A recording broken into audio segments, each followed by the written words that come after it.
The Sri Lanka series is a leftist sort of alternative community lecture series, and our goal is to examine the ongoing toll of the conflict in Sri Lanka and to map sort of the social justice movements that are currently unfolding on the island, and to look at these things very much through through the lens of a transformative and substantive solidarity. So beyond the idea of simply this idea of representation and having people who look like us at the tables of power, but in fact trying to challenge the intertwined violences of state violence and capitalism. We have a website, SriLankaSeries.com, that is currently very bare, but there's a mailing list that we'd ask for you to join if you want to, as we put up things like videos from our previous sessions and also transcripts. And we're working on getting the transcripts in both English and in Tamil, so those are also things that we would very much welcome help with. So this particular session is our third, we organized it in the wake of the end of the formal conflict of the war in 2009, right? So when the Sri Lankan government declared the war over with the killing of LTTE leader Perpetrators. But what we've seen since then is that there's been this seeming rise in attacks by Sinhalese Buddhist monks on Muslim communities in different parts of Sri Lanka, very different parts of Sri Lanka, not just the capital, but also in the east and in the central provinces. And the perpetrators have included both monks and the police. And there are many reverberations for some of this violence, like it's not entirely unfamiliar. One of the first riots that was deemed like an ethnic riot in Sri Lankan history occurred in 1915, and those were attacks again by like Buddhist majoritarianism on Muslim communities in Sri Lanka.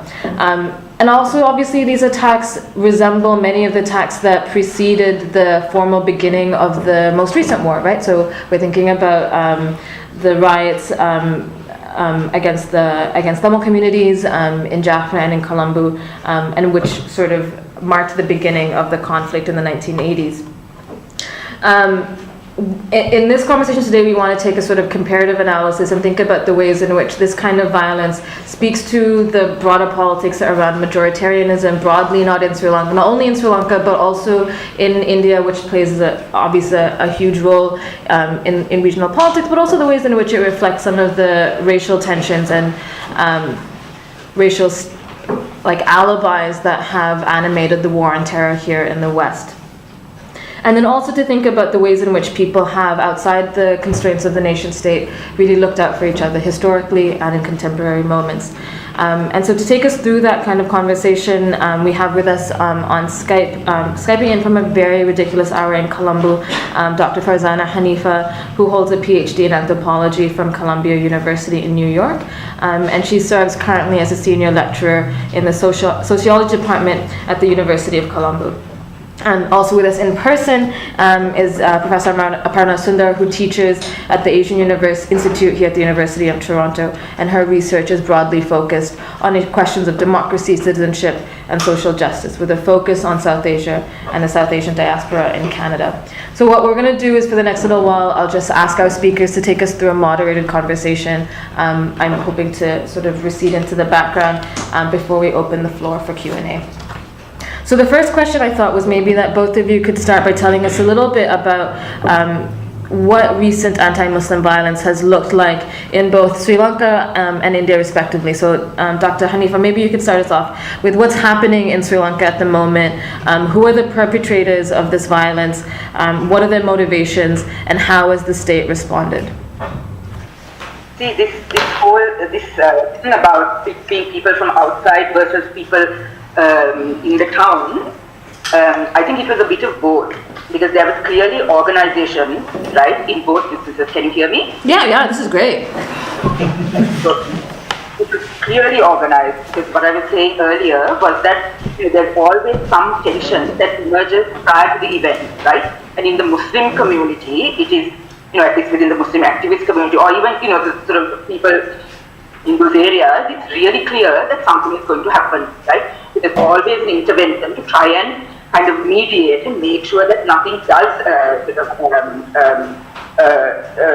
spark something, right? So in the case of Aligamma, there was this altercation between a monk's vehicle, right, and three Muslim young men in a three-wheeler. Okay, so that became a huge incident because the monk's driver was assaulted by, he was beaten up by the young Muslim men. Okay, so this became an incident around which the violence sort of emerged, right? So now, prior to the emergence of the violence, there is always sort of attempts by Muslim civil society with the participation of, like, say, in the case of Aluk Gamma, even the IGP was spoken to, right? And then security is provided, and there's sort of like this, this indication that something is being done, right? But nothing is quite adequate, and the violence occurs. Now, this was true even in the case of Digada, right? There was an incident where a Sinhala driver was beaten up by three drunk Muslims, and he passed away after a couple of days, right? So around this incident, now, everyone around knew that this would be used, and there is this sense, right, that something is going to happen. So I guess in some instances, this something is going to happen gets resolved in certain areas, but in this instance, it just wasn't, right, and the violence emerged. So now, the police knows that something is going to happen, so everybody knows basically that something is going to happen, right? So Digada and Kandy was also exactly like that. And what happens usually is that there are, mobs of people, mostly from the area, and even if it is not from the area, it is from like the next town, right? I mean, it's not people that you don't know, it is not people that you don't see, right? It's usually, a mixture, right, of people who know and people who don't know. Because what a lot of the people tell us when we interview them, especially the people who are victimized by this violence, is that they recognize these people, right? They recognize them, they've seen them. So that's kind of how it happens. I mean, in terms of the violence itself, it's usually targeted against property, against assets, right? So buildings are burned, stocks are taken out, there's some looting, sometimes the stocks are just taken and burnt on the street. Right? And some things that happened in Kandy this time was that there was desecration of mosques, for instance, right? Qurans were taken outside and put on the street and burned. Those kinds of things. I mean, less so in Aluk Gamma, slightly more kind of, the hatred was a little bit more prominent, I think, in the case of Kandy. So, the really sad thing about this whole thing is that now this has become a practice, right? So the anti-Muslim sentiment that was sort of set in motion in the aftermath of the end of the war, it has really sedimented now because the monks group that started it, it was a really very successful, well-organized, well-funded movement, right? So they've been so good at what they've been doing that this sentiment, this anti-Muslim sentiment has really sedimented and it can be mobilized at a sort of, at very short notice. Right? So that is really the reality that Muslims are living with. I mean, and this can happen anywhere in the island, anywhere. Yeah? So I'll stop there. So I think it's really helpful to hear that and the ways in which then monks have been coordinating, and I want to come back to this I want to come back to the question of like state involvement or state condoning of these riots. And to take us there, I want to turn to Aparna. Maybe Aparna, you can talk to us a little bit about how in India we're seeing Hindutva violence coordinate against Muslims in similar sorts of ways. And I think the comments around the desecration of Qur'ans, which the violence there is more symbolic than it is anything else, but I'm also thinking about some of the stuff around food. So one of the ways that some of the first riots started happening in Colombo right after the war were around the ideas that we needed to shut down halal butchers in the island, and a lot of monks were really up in arms about the idea that they were even such things as halal butchers. And I think that has lots of resonances for the ways in which the beef ban has operated in India. So maybe Aparna, you can talk to us about any commonalities that you see there. Well, the one thing that's important to note in the Indian case is that there's a really long history of this kind of anti-Muslim organizing and violence, and it's tied, historically, of course, it goes back to the kinds of divisions that led to partition of India into India and Pakistan. So there's a kind of longer history whereby the Muslims in India have become the other for a long time. Like this is, and then thinking about the particular violence that we see in the last 3 decades, starting 1989, it's tied very much to the organization resurgence of the BJP as a party and its sort of affiliated organization, the RSS, which was founded in the 1920s as a Hindu chauvinist, Hindu nationalist organization, which drew inspiration from Hitler and from the Nazis and so on, very much about a kind of racial idea of India as a Hindu nation. So it's got this long history and it's very much ideological and well organized and so on. So it's that history that now in 89 you started seeing the party mobilizing around the idea of destroying a mosque in UP, which is called the Babri Mosque, which they said was put in place, was built by the Mughal Emperor Babur on the site of a temple to the god Ram, and supposedly Ram's birthplace. So there was this massive mobilization by the BJP across the country with the attempt to break the mosque, and that led to a spate of violence against Muslims, a big set of pogroms in Bombay in 1992 when finally the mosque was demolished. So that's since then we've been seeing this kind of movement growing and the mobilization occur, with the other big pogrom which is pogrom being the word that I use for kind of state organized violence against a particular community, in this case Muslims.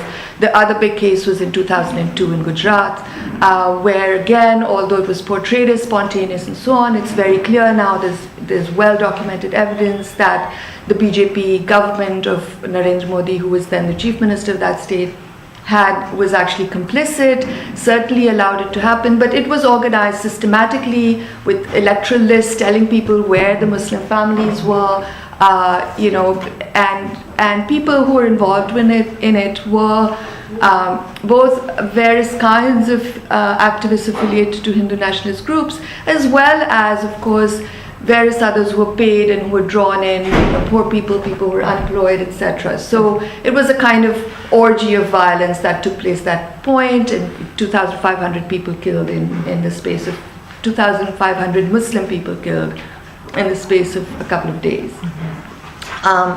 So that was 2000, and as a result of that, Narendra Modi went to the polls soon after that and came back with an even bigger majority in the state. And so since then, this tactic of organizing violence, of creating polarization, of creating fear, as a way of winning electoral majorities has become a kind of well-honed strategy of the BJP, and this is what they did again in the state of UP in last year, when again various kinds of attacks against Muslim communities led to the victory of the BJP in that state. So there's a kind of long history of well-organized, party-led and violence against Muslims. In terms of the food politics, this is something that's been growing since the BJP government of Narendra Modi came to power in 2014. They've actually, in some states, there's been this kind of, in some places, an implicit ban on the trading of beef or on butchery, but this has now become fully imposed in some states, and what it's meant is that in certain states it's largely been Muslims who've been involved in the slaughter and trade of beef, and so what we're finding is their economy is badly affected by this ban, by the ban on trade of beef, on killing of beef, but it's also allowed for random acts of violence against people supposedly who are carrying a bag of meat, which is supposed to be beef, or somebody found carrying cows in his truck, and supposedly is taking it into the next state to have them killed. So you've seen the growth of lynchings of single, Muslim men, supposedly engaged in the act of trading beef. Not only Muslim men, also some Adivasi or indigenous men, as well as in a couple of cases Dalit, which is scheduled caste or lower caste men. So beef has become this kind of symbol of the Muslim, but it's, the whole argument is, of course, that the cow is sacred to Hinduism, and therefore no other people should not be allowed to eat it, and it's become, and so it's become grounds for violence. So it's anti-Muslim, but again, importantly, it's also against other communities who eat beef, including lower caste Hindus and a variety of other Hindus and Christians in the country. So yeah, beef's become this kind of hot flashpoint. I want to come back to this point that you'd raised about riots as being useful for electoral politics and for electoral gain. Because we're seeing that sort of play out in Sri Lanka as well. Though, of course, when we think about pogroms and we think about state-oriented massacres, we think first, with good reason, of the Sri Lankan state's attacks on Tamil peoples over the course of the last few decades in particular. So the riots in Colombo, and then of course the ways in which the war has specifically targeted the north and the east of Sri Lanka. And now we're seeing that Rajapaksa is enjoying so Mahinda Rajapaksa was the president under whom the final years of slaughter really came to be. And while he initially lost right after the war, he's enjoying a swell of popularity in the polls. So Farzana, can you talk to us a little bit about the ways that you see similarities, and importantly also any differences between the anti-Muslim attacks that are sort of emerging now, and this history, and I think also an ongoing reality of anti-Tamil targeted violence in Sri Lanka? Okay, in relation to the history, I've had conversations with anthropologists who've talked about the fact that the Muslim was the more sort of immediate other, right, than the Tamil was to the Sinhalese, right, in the sense that, the Muslim was always present within Sinhala communities, right, in a way that, Tamil communities in the deep south were kind of distant, okay. So this othering project, right, has a really strong base from which to draw, right, in terms of the sentiment, why you don't like Muslims and why Muslims should be scorned and pushed aside and whatnot, all of that, right? So the rhetoric really existed for a really long time, and as Fatima mentioned, 1915 was a very significant moment in sort of Sri Lankan history, where there was this riot, and it was mostly, it was against Muslims, okay? But subsequently, this mobilizing people against minorities has become a method in Sri Lankan electoral politics. There is no, I think, unlike in India, I don't see a direct correlation between electoral results and the violence, but there are linkages, right? And there are other kinds of political ends that have been gained as a result of the violence. Now, there was violence in 1976 in Eelam, there was violence in 1982 in Gaul, and this is really interesting because in 1976 it's Puttlam, and in 1977 it's countrywide against the Tamil community, right? And again in 1982 it's against Muslims in Gaul, and 1983 it's countrywide against the Tamil community again. Okay, so one wonders what is the connection between these kinds of things, right? And how is it that we know so little about what happened in 82 and 76, and how that may have fed the larger conflagration, right? So that's something I'd like to sort of think about in terms of mapping the history of how the state has used violence against minorities, right? So in relation to sort of more recent occurrences of violence, also it's interesting to note that after the 2014 violence, when the presidential elections happened in 2015, the presidential elections are interesting in Sri Lanka because it's sort of, the minority presence in those elections are significant, and can have a deciding impact, right? And, Muslims just voted en masse against Mahinda Rajapaksa, right? And some of the rhetoric about that defeat talks about the fact that it was the mobilization of these monks against Muslims that caused that defeat, right? I mean, that can be debated in relation to the actual numbers, but I mean, the counting in sort of like Muslim majority electorate was embarrassing, right? There would be like 6 votes for Mahinda Rajapaksa and 20,000 for the other, for Sirisena, right? So, I mean, that actually did happen. So, I think the sort of the electoral picture is a little bit more complicated, I think, in the particular Sri Lankan context. So. But then maybe can you talk to us about how, notwithstanding then the preference for Sirisena, so the president who was elected immediately after Mahinda Rajapaksa was sort of the Sri Lankan equivalent to Justin Trudeau. So if Harper was Rajapaksa, then Trudeau was Sirisena. Like there was this idea that there was this new era coming in of peace and a Sri Lankan version of multiculturalism, I guess. And yet we saw the rise of the BBS even under Sirisena. So to what extent do you think that this kind of electoral project, or this project of like trying to make change electorally through voting in someone like Sirisena has actually reaped benefits for Muslims on the ground in Sri Lanka?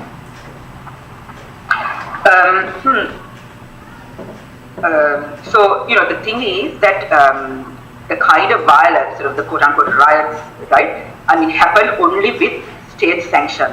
Okay, that's very clear.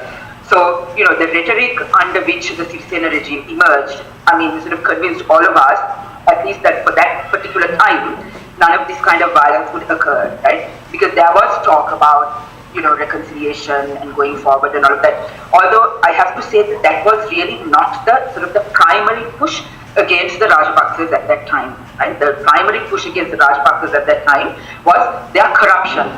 Okay, it was against corruption that the masses were getting mobilized, but particularly sort of like the Sinhala intelligentsia was getting mobilized around sort of the bad practices of the Rajapaksa family, right? And the Rajapaksa sort of dynastic project that was very clear at that point.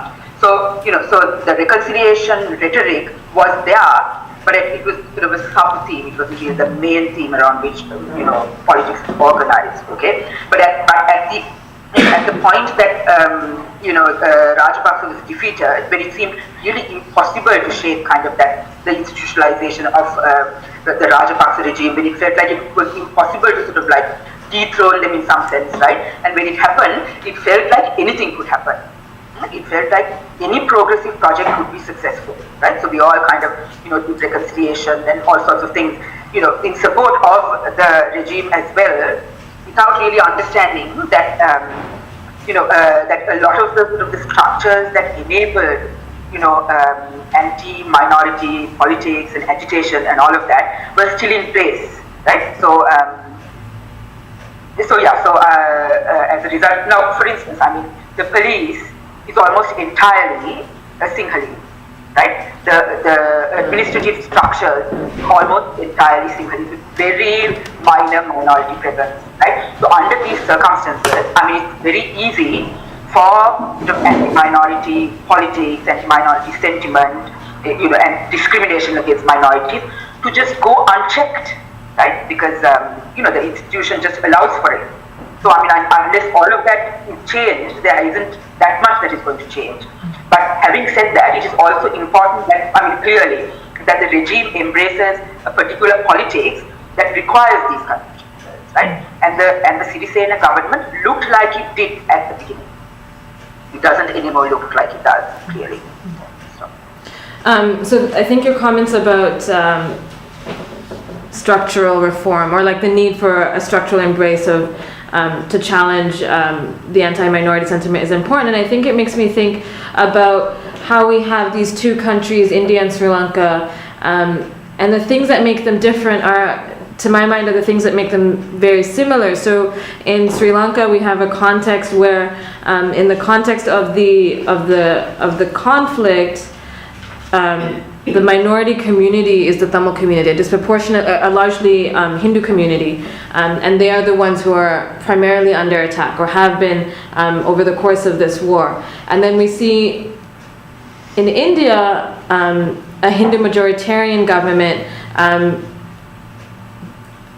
deploying many of the same tactics of the Buddhist governments in Sri Lanka. And that is, to my mind, I'm trying to say very inarticulately, that there's something about ethnicity or about race or religion that is not helpful as a category in understanding violence, because the being a member of a particular identity hasn't in fact precluded any of these governments from engaging in mass atrocities. And so I was wondering whether the both of you could talk a little bit about how post-independence from British rule, in both India and in Sri Lanka, we've seen each of these states actively pursue religious supremacist nationalisms, the kinds of majoritarianism that we're signaling in our title, whether that's upper caste Hindu chauvinism in India, or we're talking about Buddhist majoritarianism in Sri Lanka. So what do you think happened after the formal end of colonization for ethnic violence of this kind to have become such a recurring theme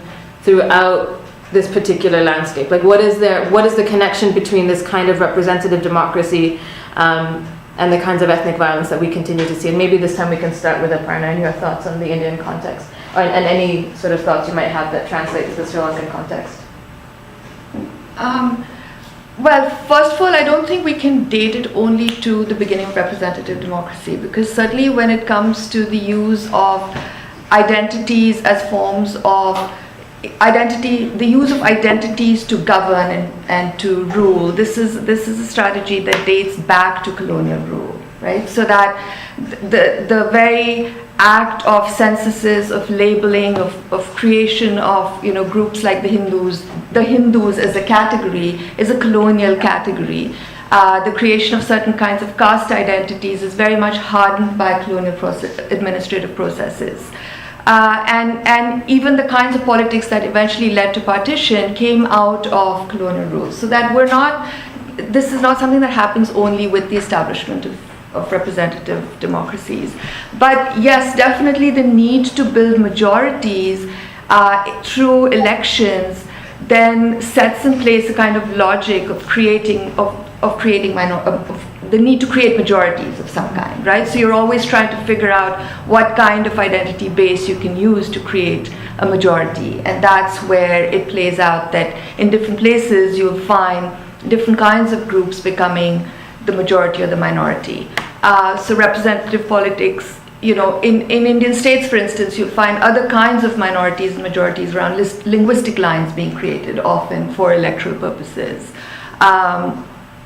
The politics of, so one can think of that A in terms of electoral politics and B in terms of nationalism more broadly, right? So that you can have the need to build a state, the need to harness people to work for capitalism. I mean, multiple reasons why majorities become important to construct.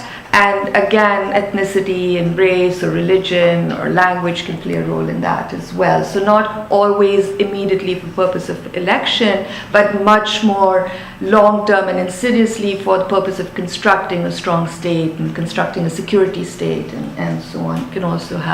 There's also that logic of why majorities and identity-based majorities become important to construct. So I think that kind of logic then applies whether it's the case of Muslims and other minorities. Christians have been targeted as well under this particular dispensation. And also important to mention that majorities have to be constructed. It's a lot of work to construct a majority in very diverse constituencies, like in the Indian case. There is no Hindu majority. The Hindu majority has to be constructed. A lot of work has to go into unifying this vast number of people who are firstly very, very divided by caste, but also divided by language, region, etc. So the work goes into constructing majority. It's not a natural majority, and that's important to keep reinforcing. It's not a natural majority, it has to be constructed, and a lot of other kinds of violence get done in the process of construction. For instance, the indigenous people in India who are not Hindu by and large, and there's all kinds of conversion happening in these areas where BJP affiliated, the Hindu right affiliated organization goes in, sets up schools, brings young indigenous children into these schools and embarks on a process of Hinduization, right? So there's violence there's caste violence against Dalits, etc., that are part and parcel of creating this so-called Hindu majority. So the possibilities of resistance are also quite immense, and maybe we'll get to that also. Farzana, did you want to add on the Sri Lankan context? So I would agree with everything that Aparna just said, and just that in Sri Lanka we've sort of written a lot. I mean, the Sri Lankan literature on the conflict has a lot on how this sort of the Sinhala majority was created, right? And it's and a story that is often told is that the first call for federalism came from the Canadian Sinhalese. Right, so this creation of this idea of this monolithic Sinhala identity, it's extremely new, and even now, to a very large extent, not tenable other than against minorities. Electorally, conflicts between the SFP and the UNP, and there are certain qualifications at this current particular historical moment. But so I would completely agree. And I think, it's been really overused, right? I mean, clearly for the sake of electoral politics. But again, also, the categories that are being used for electoral politics, as Aparna said, were colonial creations. So yeah, I don't really have too much to add to that. In previous conversations, both of you have indicated your annoyance with calling these attacks riots. And I think some of the things that you said is that because it exceptionalizes it and makes it about nothing more than identity. And one of the things that you talked about, both of you, was the ways in which is in fact much more closely tied to class and the state's investment in maintaining wealth in certain areas. Can you talk a little bit about that? Maybe Farzana can go first, and Aparna you can add. Okay. Yeah, so, like I said, it's very clear that these things are organized. It's also very clear that it is organized against property, right? Because, I try to look at what Alutgama meant in the context of having this horrendous end to the war in 2009, right? So, clearly, these are not similar violent events, right? They are violent events, but they're clearly not similar violent events. It wasn't the targeting of bodies that happened in Alutgama, it was the targeting of property, So, again, this sort of the indication that the sort of a spontaneous uprising, whatever, that the kind of, the usage of the language of the riot suggests, is clearly not adequate to understand what happens in this particular formulation, right? And also, we arguably didn't have this particular kind of violent event in this scale during the sort of the most intense times of the conflict, right, or of the war. So, and so we need to understand what is it about, the necessity for these violent events in Sri Lankan politics also, right, and the sort of the easy resorting to it, as a, tried and tested method, right, of gaining certain kinds of political points. So for those reasons, I think that it's really important that we understand, what are the features of this kind of violence and how it is mobilized and, how it is set in motion. I think we still don't have sort of the research or the tools to do that. For instance, I did a fact find. I led a group that did a fact finding after Alutgama, and we are doing one now in Tigana as well. But it's very hard to, clearly, to access perpetrators and figure out, how they were organized and how, the attacks were set in motion. We have hints from here and there. It's really unclear. The fact that it was organized is clear, but who and how and why, well, not so much why, but processes by which people came together, is really hard to ascertain. But another clear indication is that, it was not the middle classes that were, going and beating up or sort of destroying property or whatnot, right? So what is it that, what is it about this sort of the marginalization, the economic marginalization, right? The manner in which that impacts, because, the economics, the economy is in dire straits in Sri Lanka right now. So, the people who are sort of left out of the emergence of a very successful upper middle class, for instance, right? I mean, what sentiments that they have are being mobilized in this sort of these so-called riots, right? So, as I said before, there is nothing spontaneous about them. They're really well organized, and they're sort of like pushing very clearly. They're very effectively pushing certain buttons, right, to get people involved. So, yeah. Maybe if I can ask the question more explicitly, what interest or what benefit would well-offer, like, upper class Sinhalese people gain from these riots, or upper class anyone in Sri Lanka gain from these riots, if anything? Okay, so I mean the answer is very specific to the specific area, right? Now, for instance, I mean, there are trade rivalries. Okay, now George Scott, who wrote on in 1982 violence in Gaul, very clearly showed that money was provided for petrol, right, by a certain class and a certain caste of the businessmen in the bazaar in Gaul, right? So, there are these kinds of information that is available and that can be, used to understand what is happening, right? So then, I mean, in Kandy, when the violence happened, people talked about the fact that the political consequences was that it deflected the attention away from the crumbling, UNP power bases. It deflected the attention away from conflicts within the Aparna government. Those sorts of justifications for it, right? But I mean, again, also in terms of sort of undermining the economy of the Muslims for sort of personal gain of others in the area, right? I mean, this is rhetoric that is even used to mobilize. People like there is this group called the Mahason Balakaya, which was seen as instrumental in cultivating anti-Muslim sentiment in Kandy, and the leader of that, Amit Veer Singh, would openly say that Digana has become a town of minorities. There isn't a single shop here, right? I mean, that's just like standard rhetoric, and that's like acceptable rhetoric, to publicly talk about the issue. So yeah, so those are the things that I guess people gain from this kind of violence.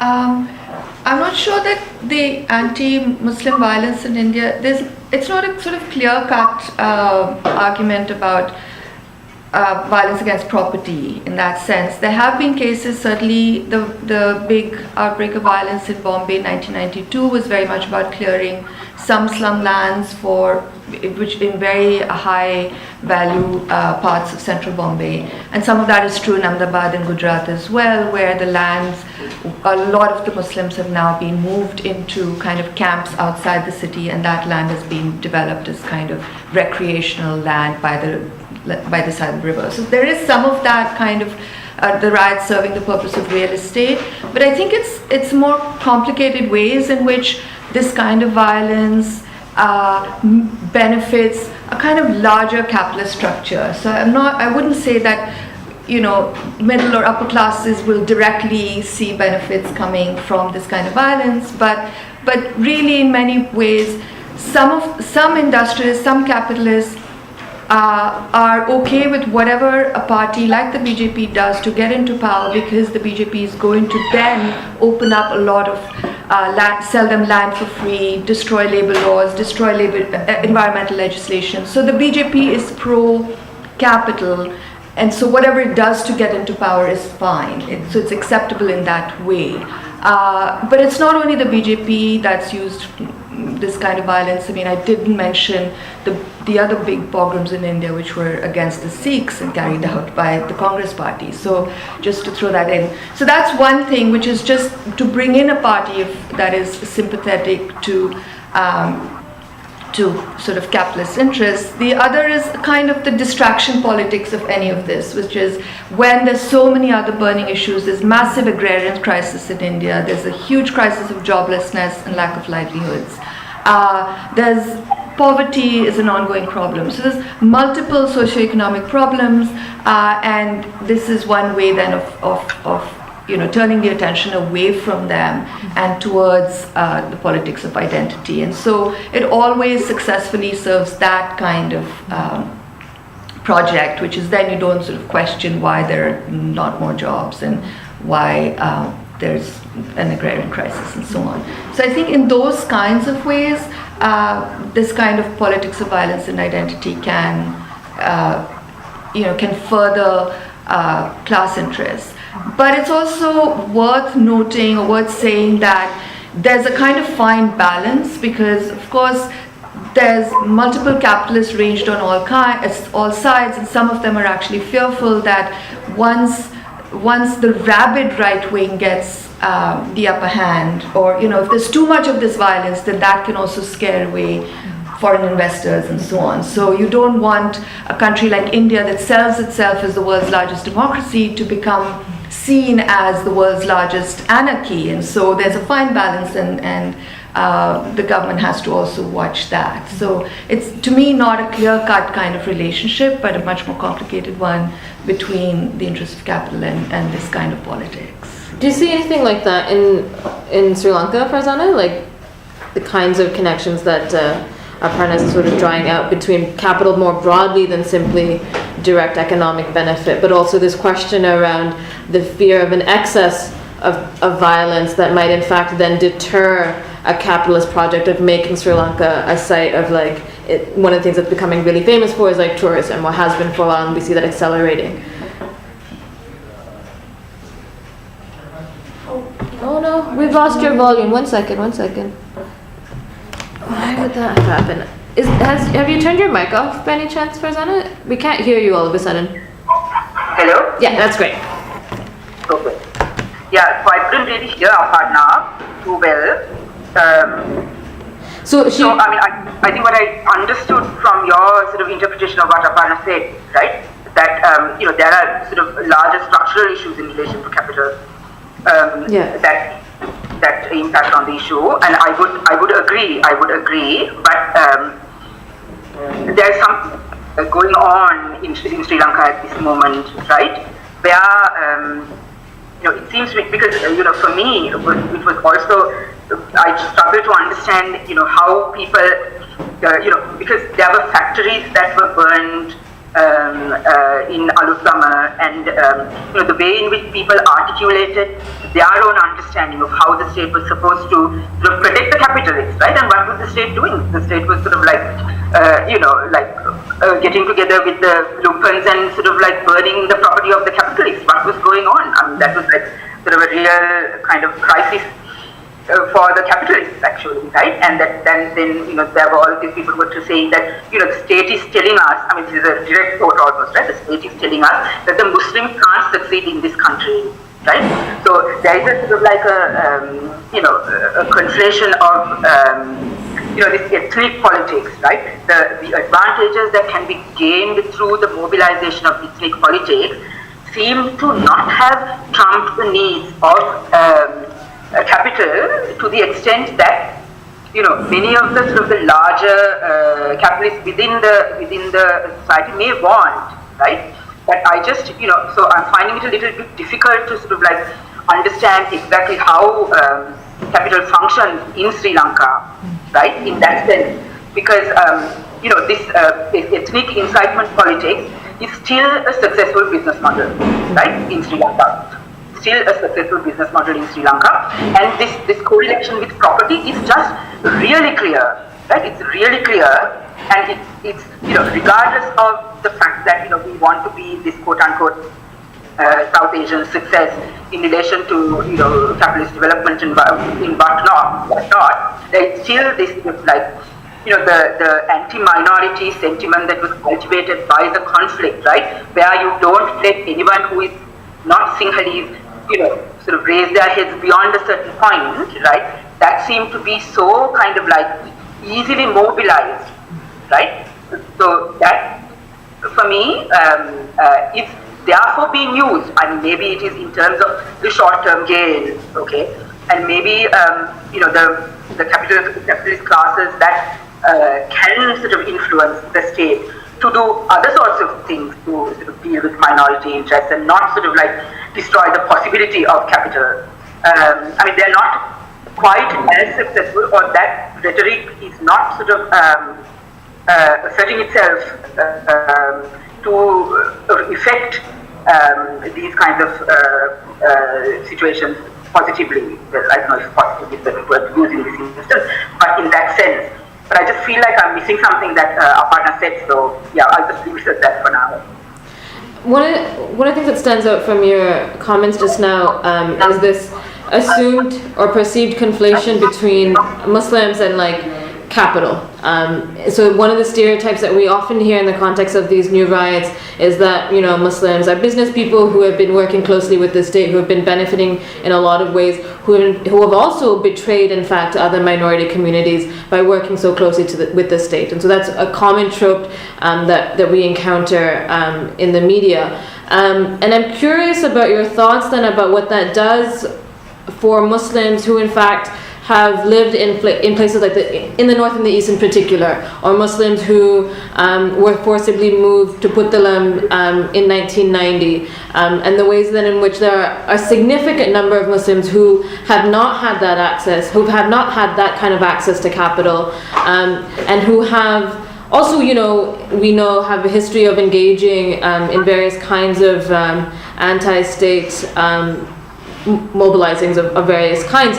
So I'm a little bit curious about what seems to me a very Colombo-centric or very Kandy-centric way of thinking and framing Muslims, and what that does for Muslims in the north, the east, and also I'm curious about Muslims in Puttalam, how they might engage with the question of class and of solidarity.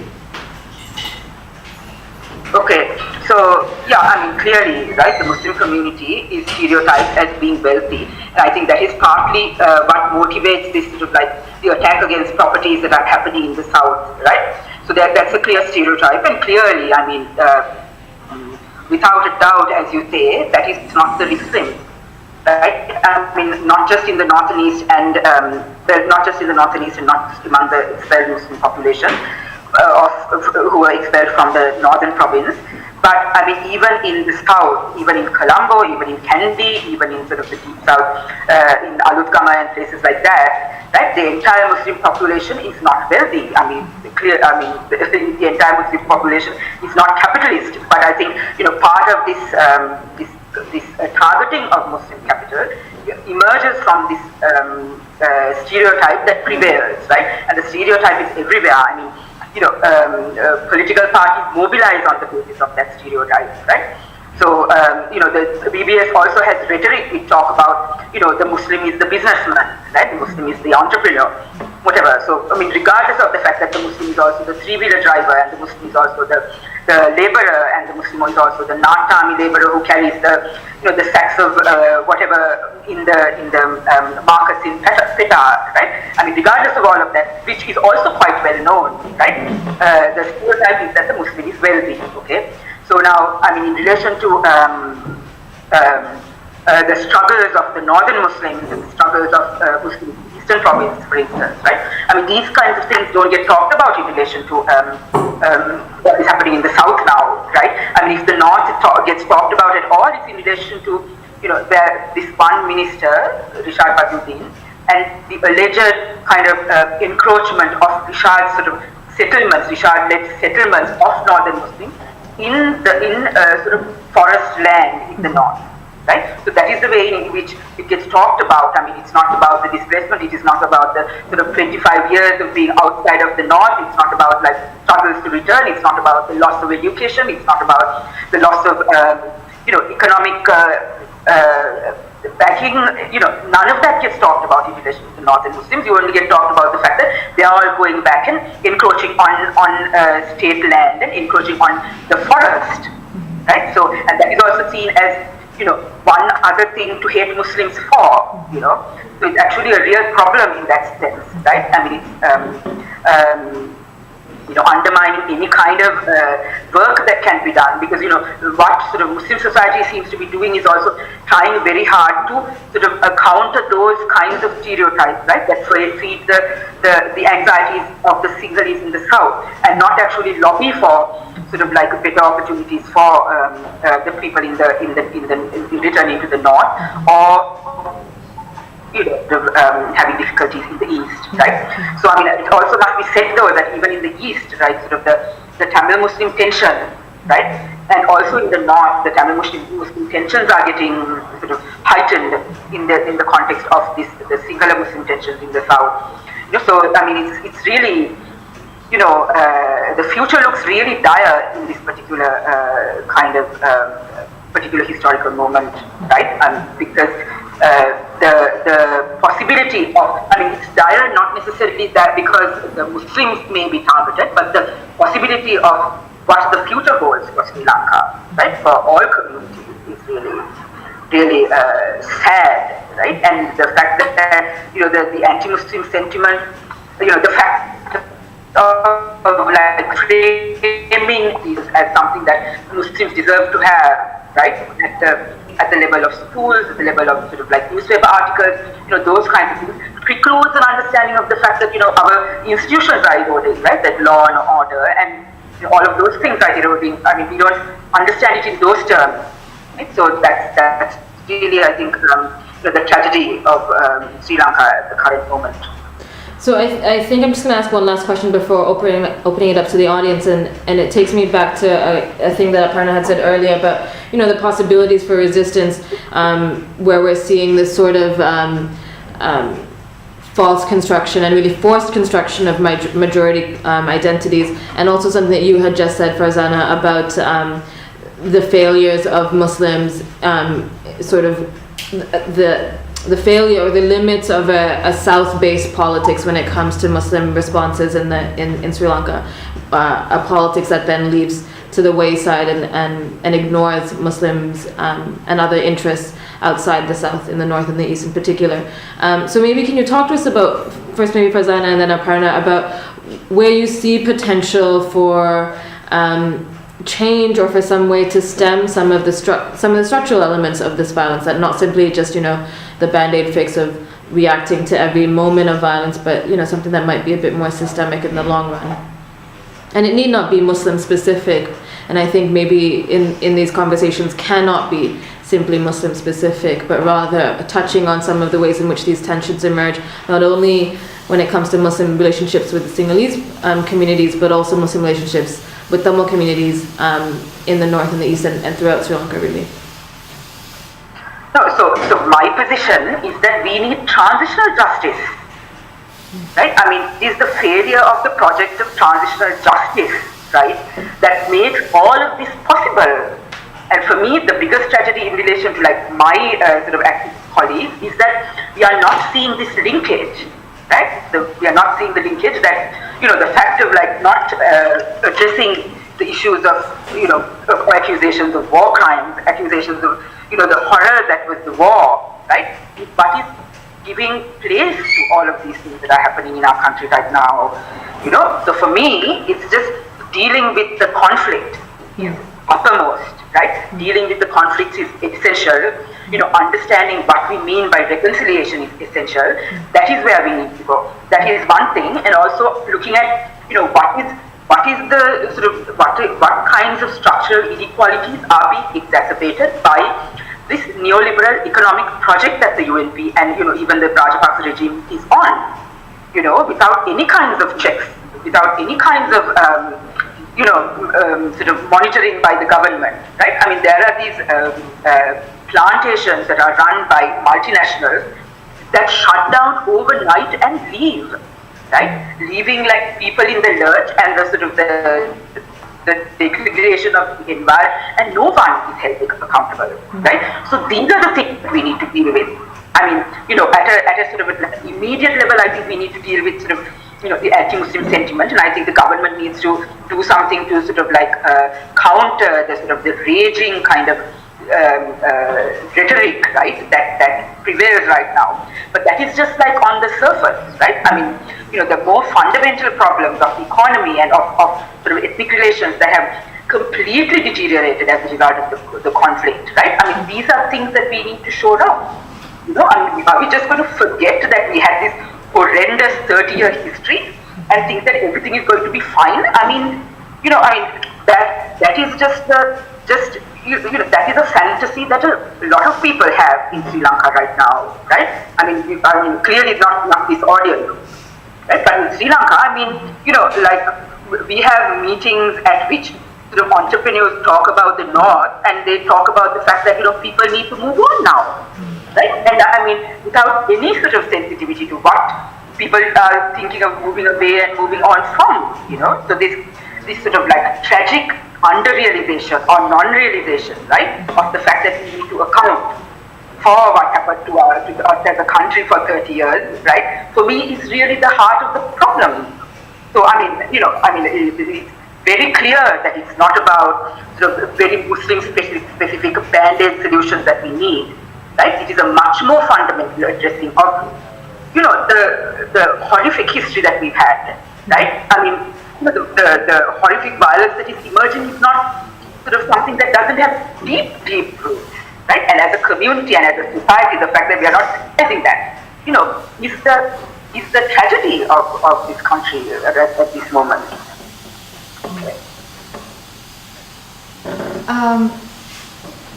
I think similarly there's two things that I think are going to be essential. One is to really question the idea of nationalism and the nation state, certainly as it's understood in India, but I think also in Sri Lanka, because that is in a sense the root of the problem.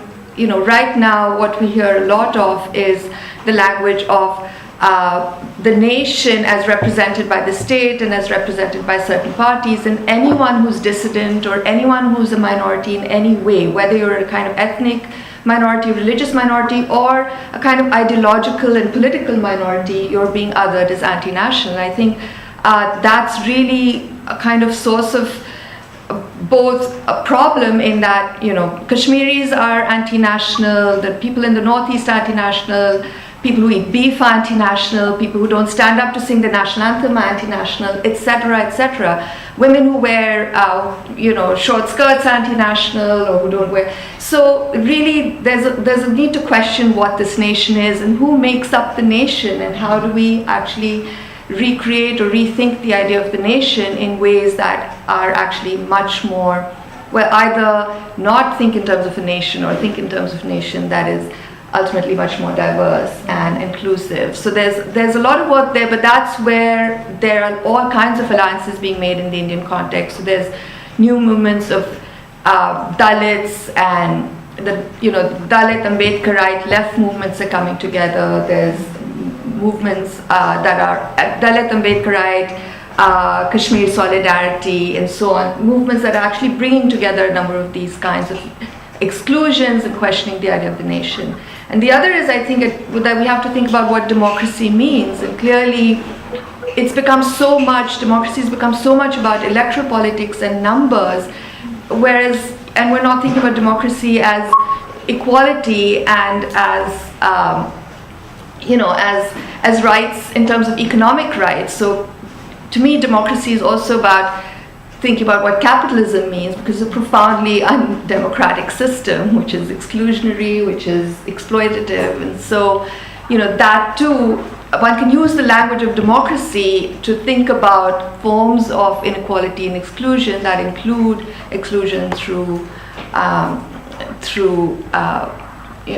processes of capitalism and the ways in which the economy is structured and so on. So I think those are the two kind of broad ways, sort of rethinking and questioning the idea of the nation state, and the kinds of violence that nation state then makes possible, right? There's the security state, the violence in Kashmir, the kinds of policing that happens, the anti-terror legislation, and the rounding up of young Muslim men, usually as somehow, student politics as terrorists and so on. All of that can then be questioned if you actually start asking the question of who is the nation, and who really should be a part of the nation state, right? Or who should have power in the nation state.